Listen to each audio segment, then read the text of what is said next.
Real talk, raw truth, raging hearts. Welcome to From the Minds of Raging Brats. Like, share, and subscribe. Hi, welcome to From the Minds of Raging Brats. I'm Heather. And I'm Ashley. So how's your week? My week has been a week and it's been very long, and I am very thankful that it's almost over. How was your week? My week has been long and emotional. I've been holding space for one of my other friends that's losing their best friend or lost their best friend recently. And it's brought up a lot of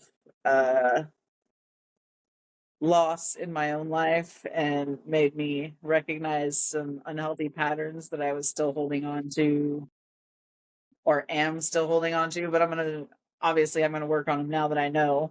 Once I'm aware of them, I'm not going to let it stay. But yeah, it was hard to recognize that I kind of keep the people that I care about most a little bit of a wall between us. Not that I don't love them fully, but like I don't fully let them in because I'm just afraid that one day I'm going to lose somebody that I won't come back from, you know?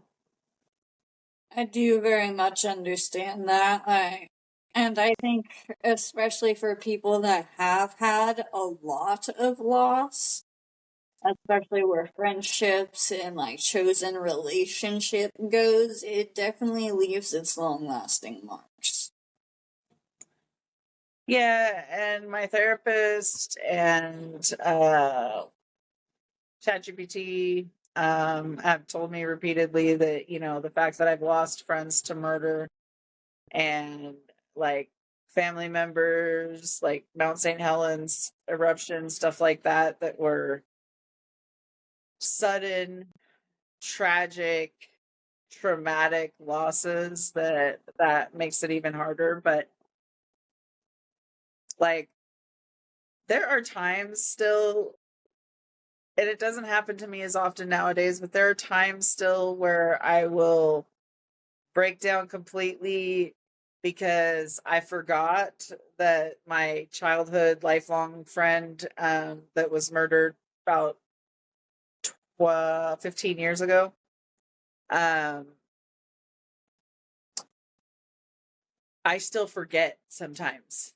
And I'll be talking about something, a memory with her in it, and I will be like, yeah, I should reach out. And then somebody will be like, she's gone. And I will have to contact a family member and confirm that that's true before my brain believes it. And that is so hard because then I have to relive it all over again like it's brand new. Yeah. And then my other friend that was murdered, that one is like almost harder because it was so strange the way it happened. Like I was dreaming that she was killed and I was woken up to take the call that she was murdered, and my brain didn't fully accept it, so I just rolled over and went back to sleep and woke up hours later screaming and crying with the realization hitting me all at once. Yeah. Not just that I'd lost her, but like that I had dreamed it. Yeah, your subconscious trying to ease you into your new reality. Yeah, that's not what happened. Well, no, but It I might have can been only what it was assume. trying to do, but it was not what it accomplished. Well, I wouldn't imagine so. And then, you know, we've talked before about my grandpa dying in Mount St. Helens. Like, that was really like a cornerstone person for me, foundational, that was just gone. Um, and, you know, we both lost people to addiction. Yeah. I've lost people to drunk driving. Mm-hmm. Um, See, the thing I've come to realize very recently, I was like, almost all of the people that when I was younger, that I was like, this person is invincible, like they've survived so many things, like they're the ones that get taken out all of a sudden. Like, they don't get sick and like pass away. It's always something quick and pretty freaking traumatic for the rest of the people around them. Yeah. I guess I didn't realize though how deeply or profoundly it affected me until I was sitting there in that moment when I saw that my friend sent me a message that said she was angry at God right now. Like, with reason, bruh. Yeah. You have Yeah. every right to feel how you feel when you grieve. And um earlier you and I were talking like I have a before point in my life and I have an after point in my life. And I will definitely say my belief system completely changed from the before and after. Like, I was a preacher's granddaughter. I treasured going to church. I still know my Bible better than a lot of freaking Christians out there and love quoting it to its capacity to people.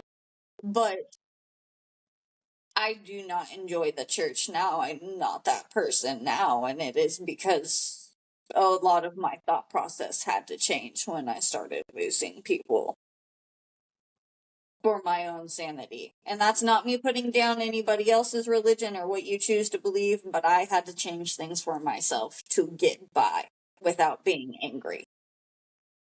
Yeah. Yeah. I feel that. Like I have a lot of built up rage. That was one of the things my new therapist said.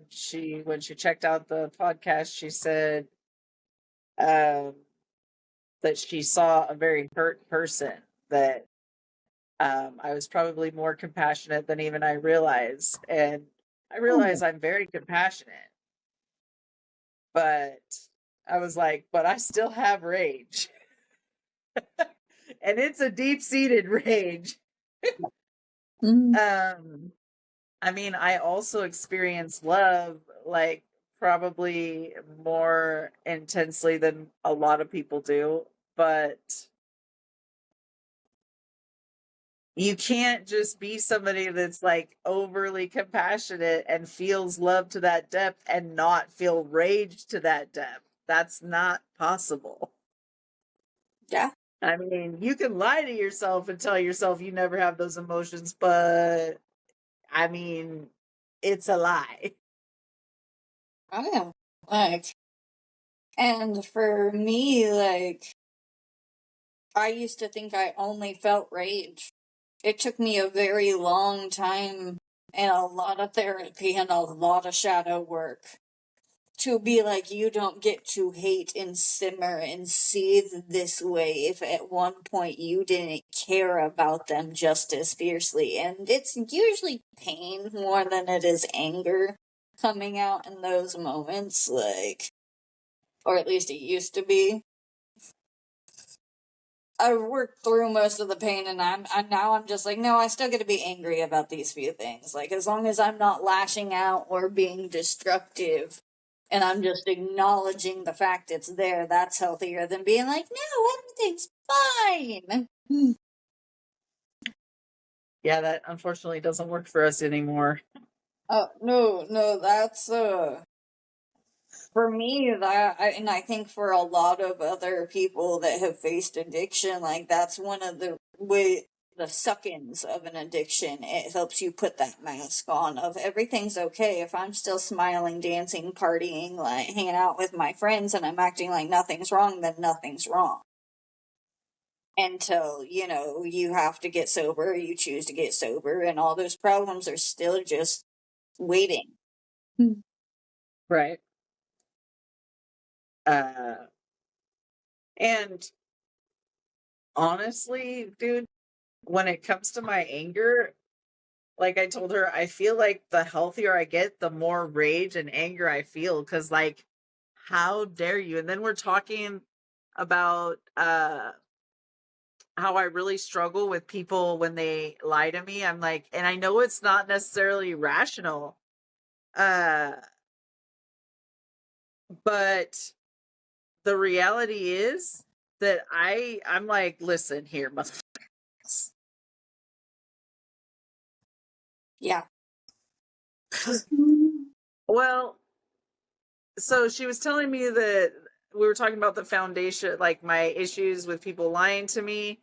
It can be the minorest thing. Like you literally can be like, I'm stuck in traffic, and if it takes you 45 minutes and not 15 minutes to get to me, Yeah. I know that it's a white lie, but my brain says you can't trust that person anymore. That makes sense. BPD, most people with BPD take lying as a sign of pre-abandonment. Well, she broke it down for me, and because my foundational people would lie and gaslight a lot just because that's who they are, she's like, that right there is why. Like the people that were supposed to be, the protection, the safety, that were the liars and the gaslighters, so you could never tell what was your reality, because you could see through the bullshit, but they were still trying to feed it to you, and you were just like, wait, what the fuck? See, mine was like, I was raised like old school around my grandparents, around the elderly and like the elders of my community. And their biggest thing is if you're like, you ain't worth the skin wrapped around your fucking bones.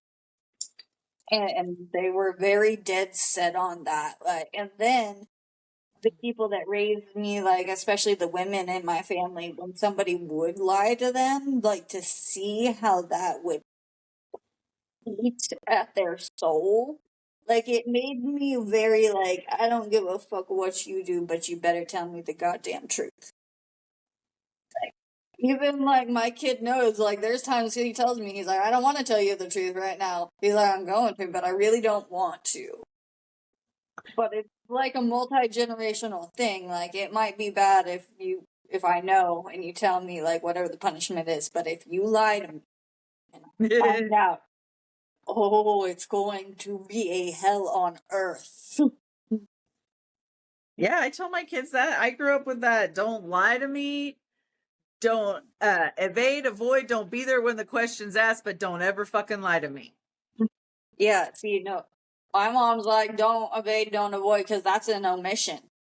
And as far as a lie is a lie is a lie. Like, and my mom kept my hair long for as long as she could, so that way when I tried to take off, she could just reach up and grab my fucking hair. Like, no. My mom, when I was younger, she worked all of the time. That was the thing. She didn't work like swing or knock or day. She just was Work. working. Like, it was rarer to see her home than it was to see her at work. But she would show up every fucking time I fucked around and found out. Like, and don't lie to her, because I grew up still in one of the old school neighborhoods. So all the neighbors told my mom what the fuck happened by the time she left her car and hit the front door.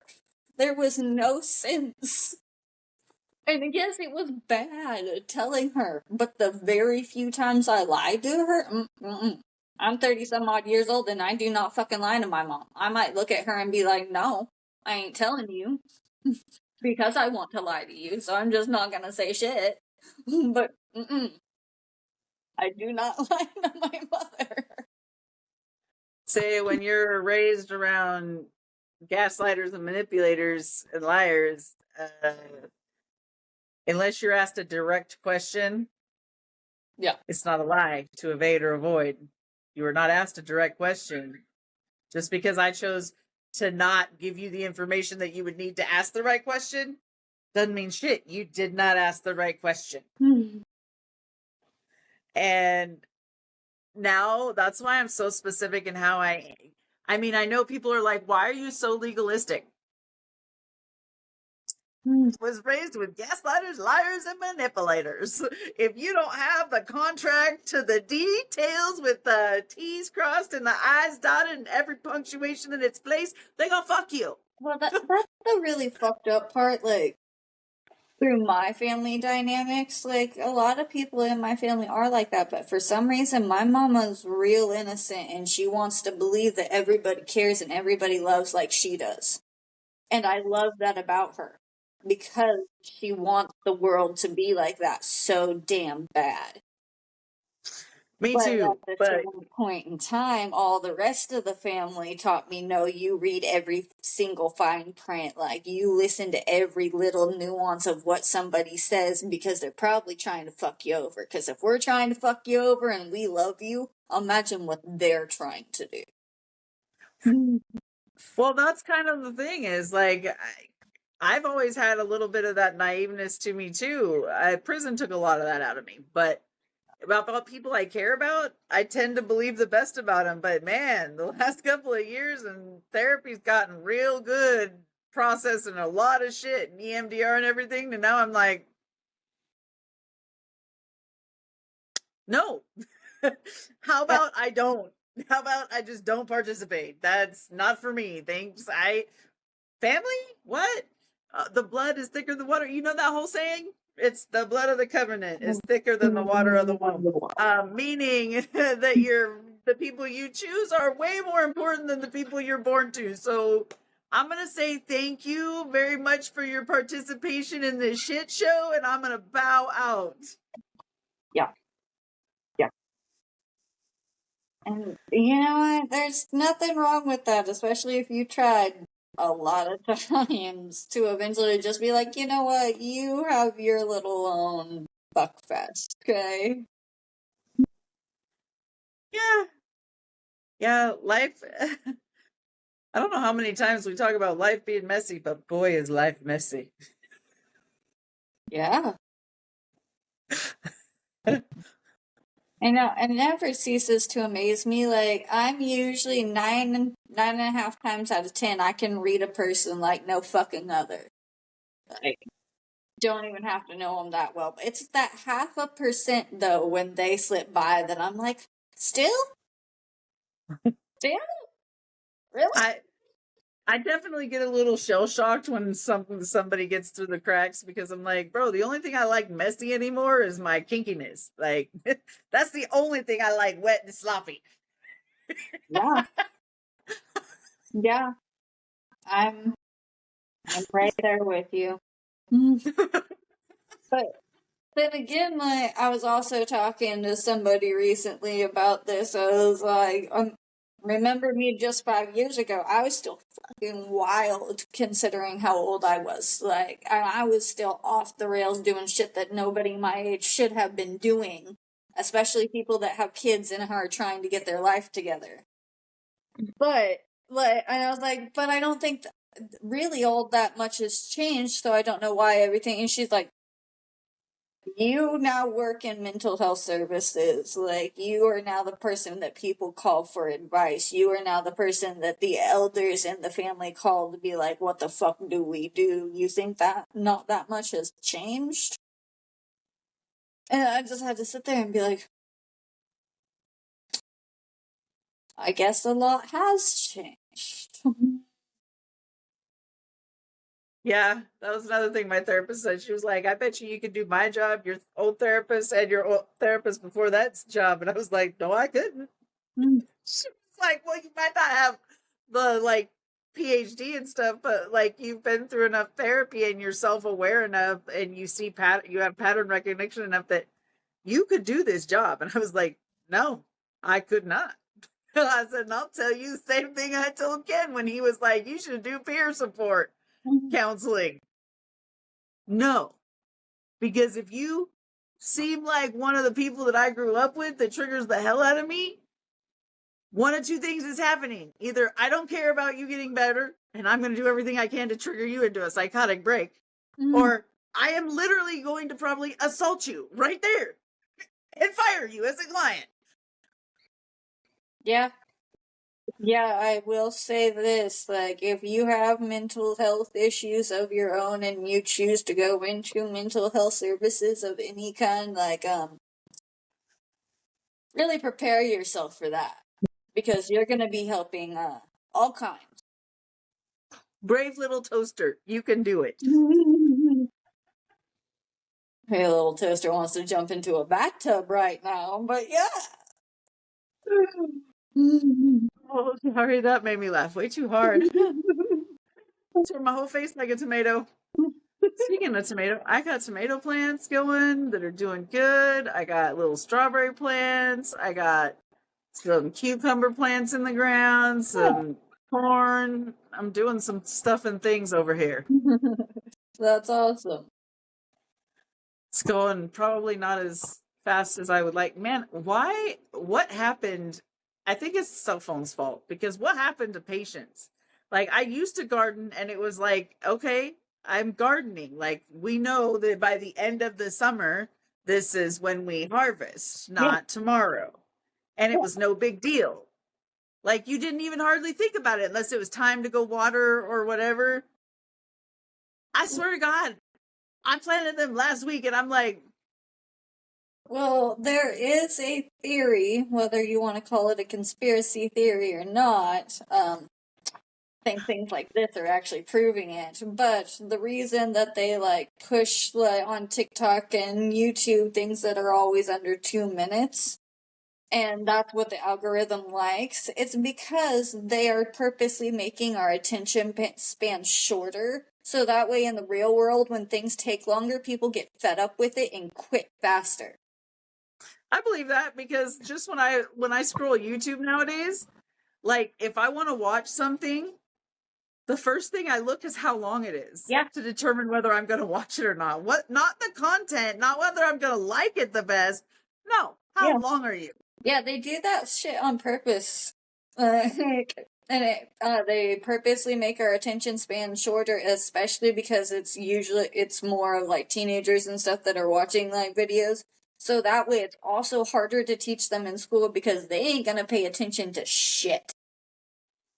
But you know what the one little exception, weird little exception to that is if you put a documentary on that is monotone, that it's just like the sea tortoise is moving through the sea. I can watch that for like 10 hours. I rapt attention.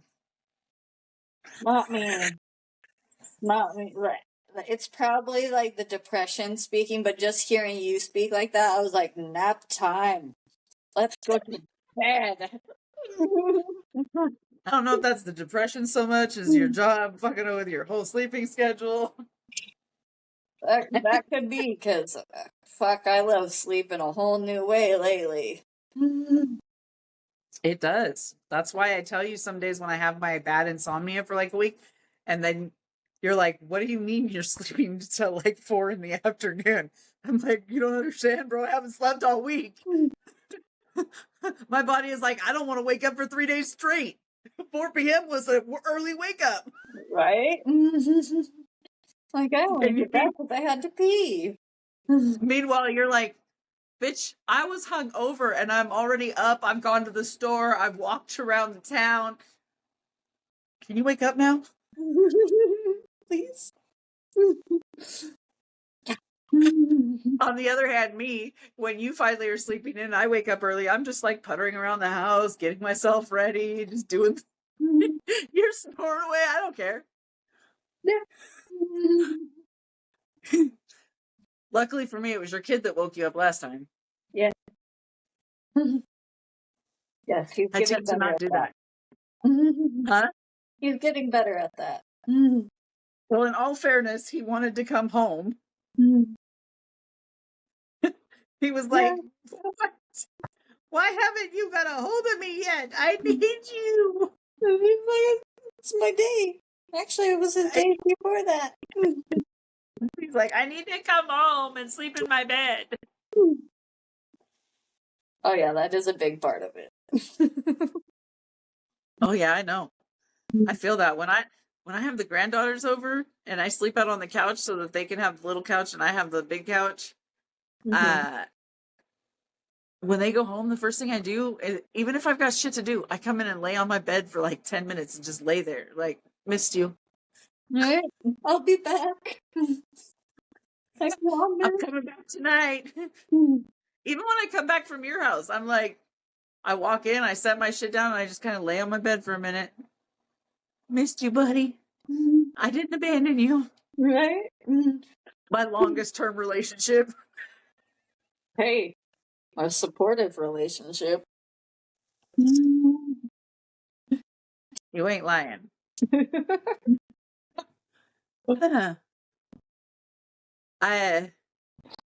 I was talking to a guy recently on a bus, and he was telling me that women aren't interested in masculine men, and I was like, hold up, bro, don't say that. And he was like, it's true, women hate on men so much that now we're all a bunch of soft bitches. And I looked at him and I said, well, you're not wrong for the majority, because I did a whole podcast episode on that. And he just looks at me. I said, no, me and my best friend did a whole podcast episode on how women are absolutely looking for masculinity, but true masculinity, not toxic masculinity, not soft bitch masculinity. True, just masculinity is the most sexiest, healthiest thing that a woman craves. She's just like, I don't believe you. And I was like, and this is why I stay single. A woman is telling you what women want, but you, as a man, is going to say what women do and do not want. All right. That's the way to dry up my vagina. Your math ain't mathin', sir, but you keep calculating. Yeah. I'm like, yeah, okay. Yeah, but see, that conversation literally was summing up summing up the problem. That conversation was like, you just proved my point, sir. I know it's a novel concept and all, but Well, it's like my mentor, my sensei, he actually does a class now on masculinity. Which is funny because if a lot of people looked at my uncle, they would be like toxic masculinity. He's got the goatee, he owns his own dojo, like he does martial arts, blah blah blah. But he also helps his wife and his daughters like build their self-esteem. He makes them go into like martial arts so they can defend themselves and they don't rely on any man. Like he says that true masculinity is how you help, like not how much muscles you have, what you look like, what job you have. That is not masculine. Masculine is how you enter the world in situations and how you take care of the people around you and how you demand respect. And and the biggest thing is you don't demand it. You don't walk around being like, I'm an alpha. I'm like a dominant person. Like, yield to me. It's like, no, let me show you why you should trust me enough to put me in said position. it's true. It's like a lot of men, like I get a lot of men that message me, you know this, they'll message me, and a lot of them lose any opportunity to continue the conversation with me because they're like, I bet you a lot of hot guys message you, and I don't even know why I'm trying. And it's like, okay, so first of all, if you're saying that to me, you're telling me that you don't have very good self-esteem. Yeah. And I don't want to engage with that. I'm not here to fix you. That should be something you're doing for yourself. But also, I don't have this, like, I know that a lot of people tell me I'm really pretty. Okay, cool. But I don't have this like one set type. There's my type is so wide and varied. It doesn't matter your color, whether you're big, you're skinny, you're tall. I mean, Yeah. short is here or there because like my first husband was short and that wasn't very fun for me when I wanted to go out dancing. So that's kind of not really a something I look for, but it's also not a deal breaker. Like there's very few men that I just absolutely take a look at just from their looks and I'm like, absolutely not. See, I can honestly say I am the exact opposite. Like when it comes to men, I am so fucking picky and I have a type whether I like it. I do stray outside of my type sometimes.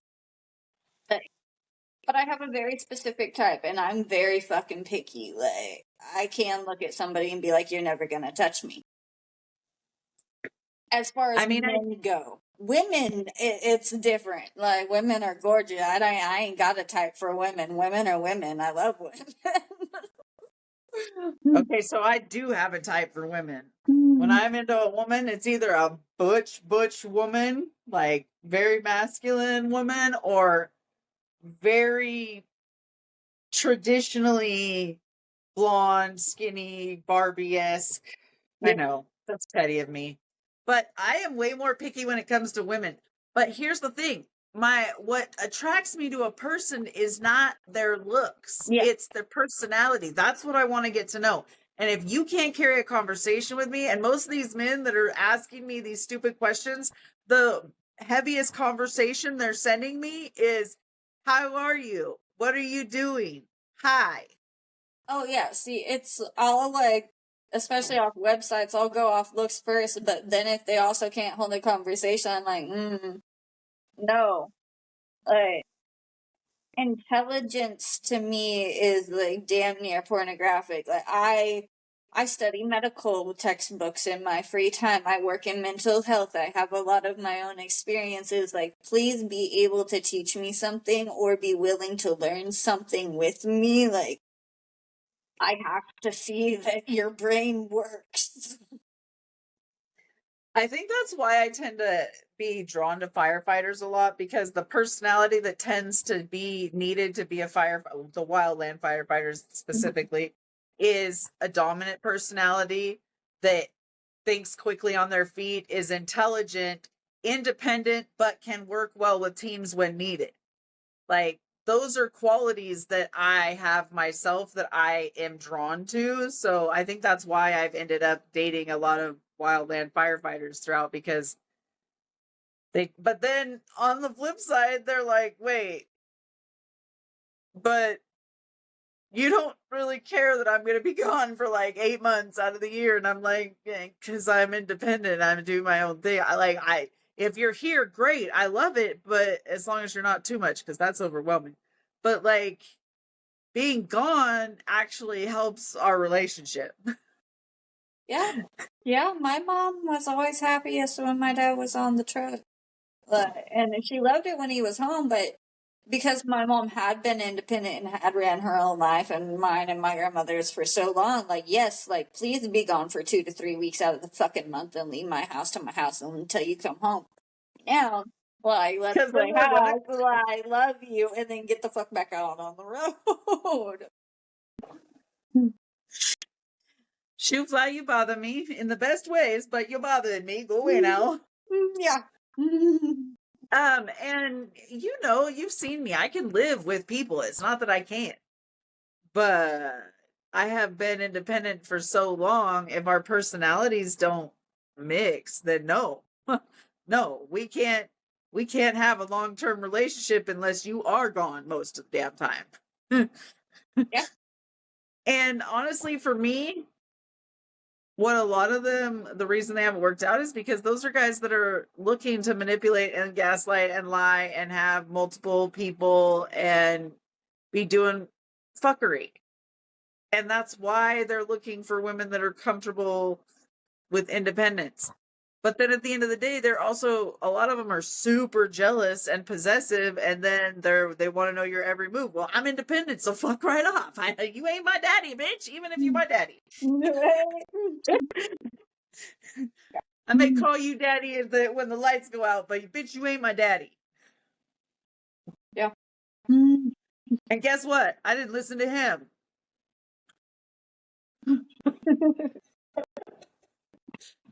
I'm that bitch. And I'm okay. I'm okay with that.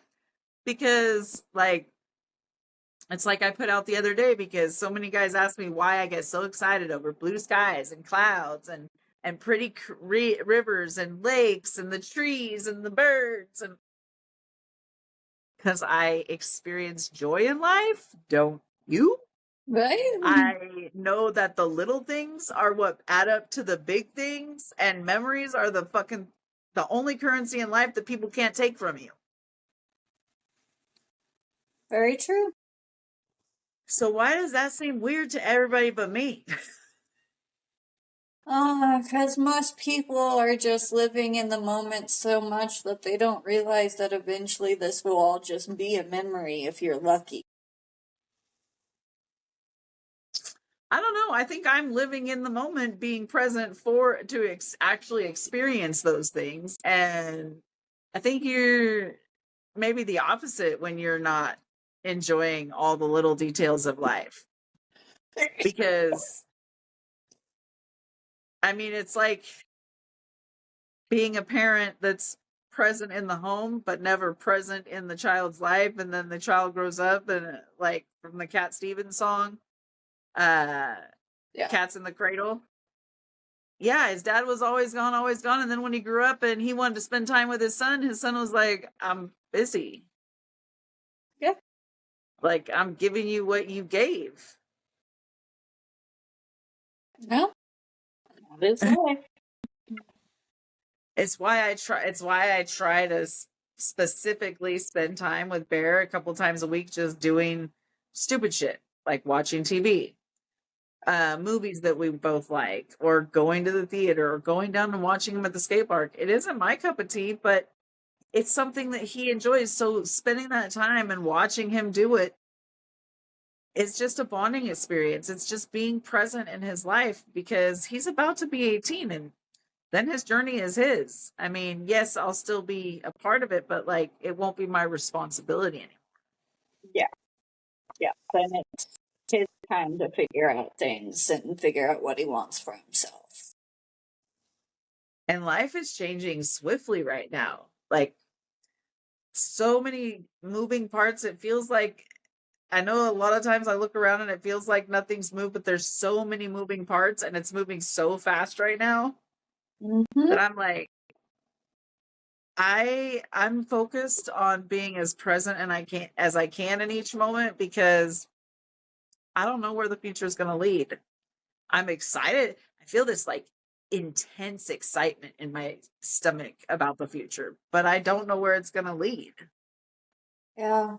I was thinking about it earlier, what a trip it must be for like people my grandmother's age. Because they went from seeing the first school desegregated, computers being as big as football fields, to now people having debates on whether they can fall in love with their AI robot. How disorienting that must be.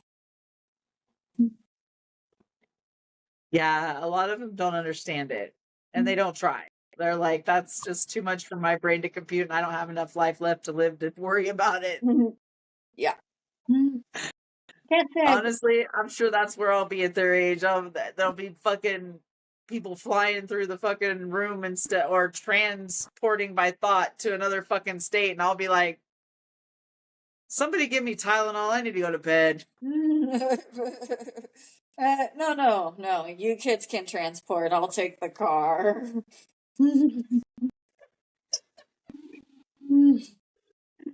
Oh, I honestly, it gives me great hope for my future to be a crotchety old lady. Yeah.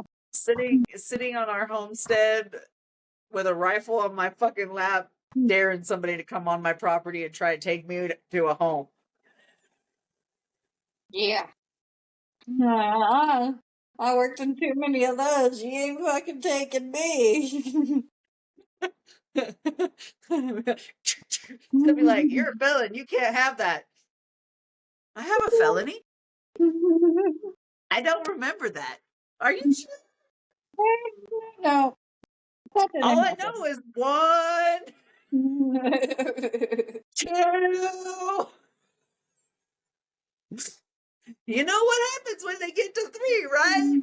Or did they not teach you that? I start to run because if they didn't teach you, it's gonna be a rough day for you. Well, honestly, considering how shitty our education system is right now, I don't really want to see where it's going to be in about 30 years.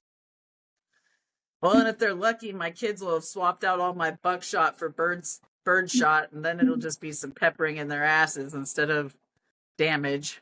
Right?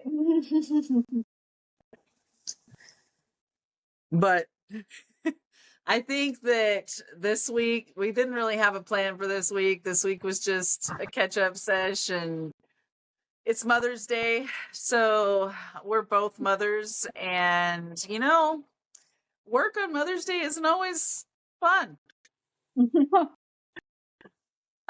So we will be back in 2 weeks. We're on a bi-weekly until we can get reorganized. For right now, there's a lot of moving pieces in life. So we're going to keep it on a bi-weekly for now.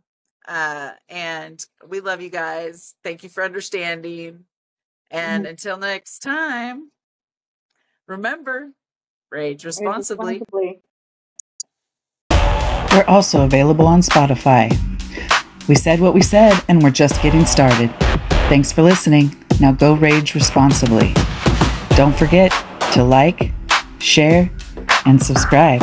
See you soon.